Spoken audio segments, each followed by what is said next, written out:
The High Court of Jammu and Kashmir and Ladakh has directed the administration to take over management and properties of several temples. They're citing loot and encroachment that's taken place over the last few years as the key reason. They've asked the DC of Srinagar to take over management of several temples located in Srinagar. They've asked for an immediate takeover. They've also said that this will include areas located in the Barzula area of Srinagar. We'll just wait for a reporter to join us to bring us a little bit more in terms of context on this entire story. This was an order that was passed yesterday itself. The High Court said that the loot of temple properties had become rampant after 1990. Let's just go over to our colleague Ieshan Wani to understand more. Ieshan, historical context required here. Just take our audiences to exactly what was taking place across Kashmir in temples that the High Court thought this was necessary. When the militancy erupted in 1989, one of the casualties during that time was the temples. They were left unattended because Kashmiri Pandits left in a hurry. Then several of these deities, were broken. Their idols were broken down, and then many of them were in a very terrible condition for several years.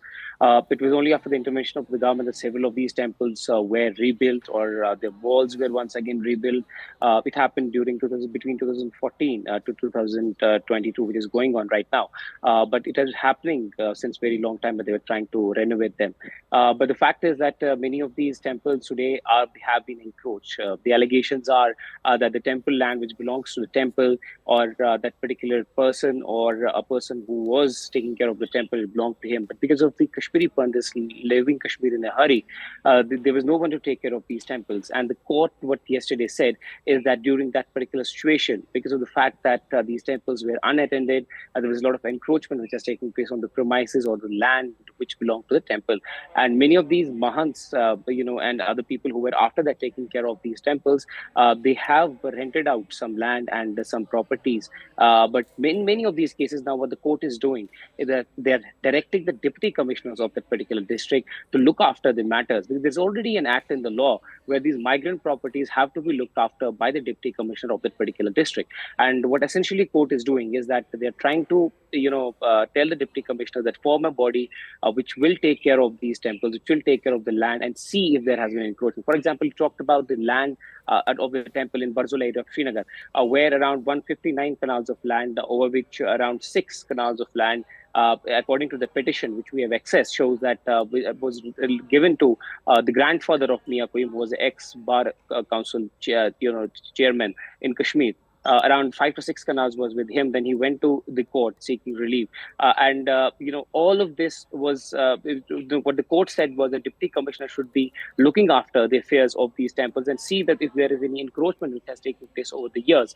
And they should form a committee which will demarcate the land and sort of land which the temple used to have prior to the situation and the condition that prevailed in Kashmir Valley. Whether there has been any encroachments which have taken place on the temple land premises. And in several cases, we have seen that deputy commissioners have been involved by particular courts, asking them to look after the daily affairs, even if there's a dispute within the two mahants or two temple priests, or there are priests claiming the inheritance of the temple in several locations. So the court is doing is essentially forming a body, asking the deputy commissioner and the state to look after the affairs of these temples, because they are in several of these temples are not being looked at. Several of the temples, even in the orders, it is reflecting from the court that these temples have been left unattended, and several years have passed since there have been encroachments which have taken place on the temple land, and that should be removed, and the committee should be formed to ensure that the temple land is returned, and there should be certain directions which should be passed to preserve these heritages. Ieshan, we'll just ask you more questions on this entire order. Just give us a second. Let's play out for our audience's reactions that are coming into this story. This is how an activist is reacting to this development in Kashmir. Take a look.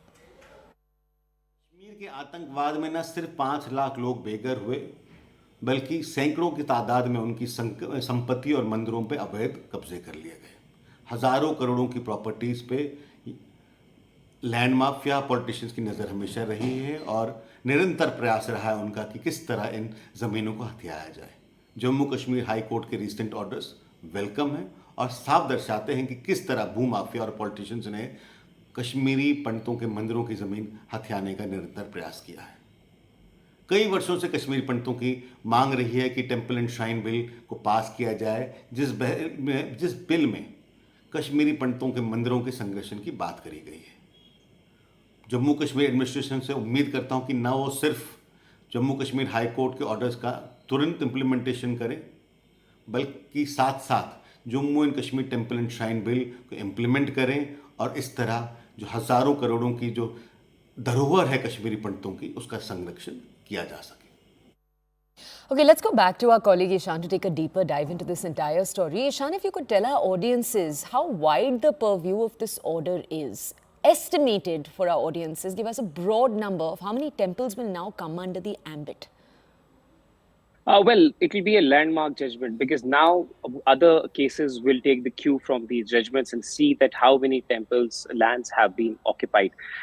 It was in the 90s when the militancy broke out that many Kashmiri Pandits left, as I said earlier, and then their temples were left unattended, and many of them have been encroached. And essentially, it's important to highlight here in a case like this, what the court has said that there should be no mutations attested in the name of any Mahant or any disciple, and property shall remain the name of temple under the management of the district administration and shall be reflected in the revenue records, which essentially means that if there have been any mutation which have been done over the years by any Mahant or any disciple who claims to be, they are not, any longer will be valid. And the deputy commissioners should ensure that all of this land is in the name of a deity or the temple, and that should reflect in the revenue records to stop any sale or leasing out essentially of any properties which exist on the ground.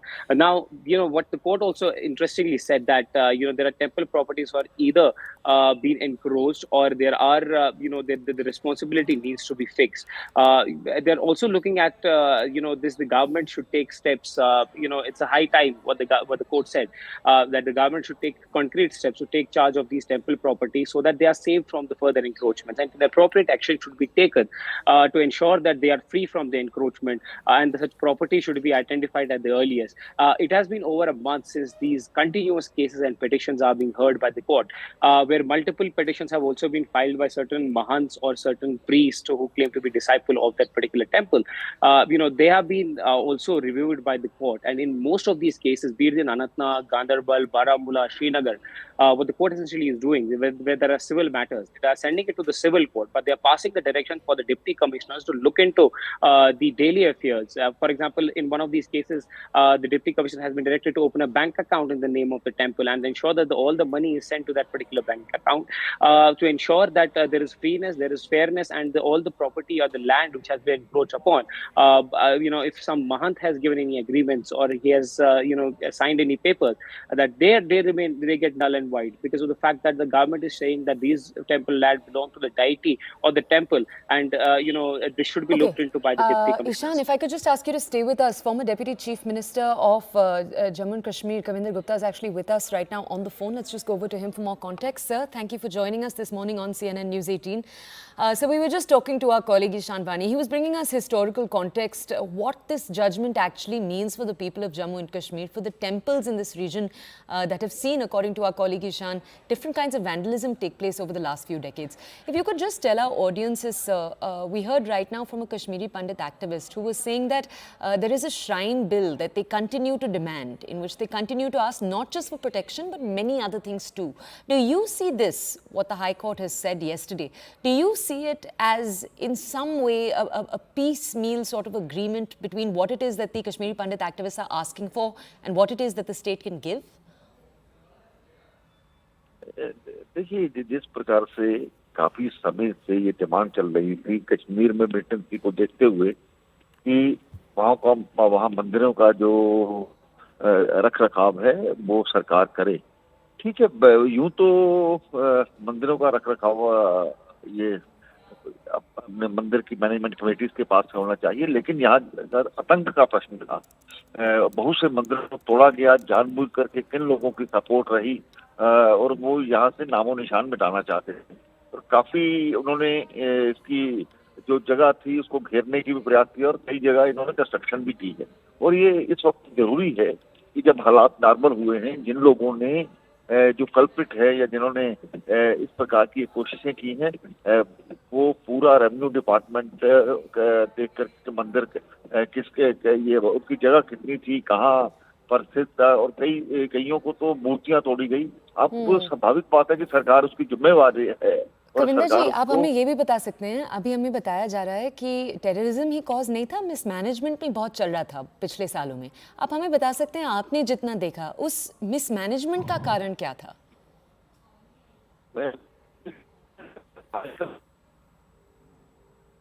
Okay, I think we've lost our connection with Kavinder Gupta. We'll try to re-establish that. He's, of course, the former Deputy Chief Minister of Jammu and Kashmir. Let's go back to our colleague Ieshan Wani. He remains with us. He's bringing us context on the story. Ieshan, let's just take our audiences to what it is that we heard the Kashmiri Pandit activist say a little earlier. He said the demand for a shrine, temple and shrine bill in the state remains. Just tell us, Ieshan, how much of that demand has been addressed with what the order said? Are there parts of the demand that have not yet been addressed? Well, it hasn't been addressed yet, but there has been continuous demand from the Kashmiri Pandit activists and groups who have been asking for this bill to be introduced so that they can, their heritage and their culture can be preserved. There are certain temples which under the budget, J&K budget that it has, the conservations are being done by the deputy commissioners. For example, 2 weeks back, there's a temple which was opened after almost 3 decades in Anantnag district of South Kashmir. It had remained in ruins for several years, but it was the management and the committee that was formed and also the deputy commissioner of the district who released funds for the reconstruction of the temple, though they have several grievances, which includes the land that they had. But that remains there. But the relief is coming now in the form of the court, which is directing the deputy commissioner to directly look into it. There is already an act under which the government or the divisional commissioner and the deputy commissioners are empowered and have the right to look after all the migrant properties. Migrants, essentially those Kashmiri Pandits who have left Kashmir Valley, and the deputy commissioners are the in charges of those properties. But the court is now giving further directions to them to form committees and asking if there are civil matters to go to the court further. They're passing on directions to ensure that these temples are kept safe. So they're giving directions to ensure that the land which has been encroached upon, that is seen at how much of the land has been encroached on. These have been cases which have been going on for several years. It is not new. Prior to 2010, there were cases by Kashmiri Pandit activists in the courts which stated that their temple lands have been encroached, or there have been land which is beyond the temple, which belong to the temple, have been encroached. Now, the case also here is about the mismanagement, as you were pointing out. There are incidents where the mismanagement has taken place in terms of some mahant or some priest leasing out the property of the temple to some other person. But now all these corrections are being done. All these corrections are being done. For example, in the case of this Barzola temple case, where now, because of the fact that this land was leased out, the court is now saying that it needs to be seen that how much of the land has been encroached upon and whether this remains valid or not. Because there are people now living in that land.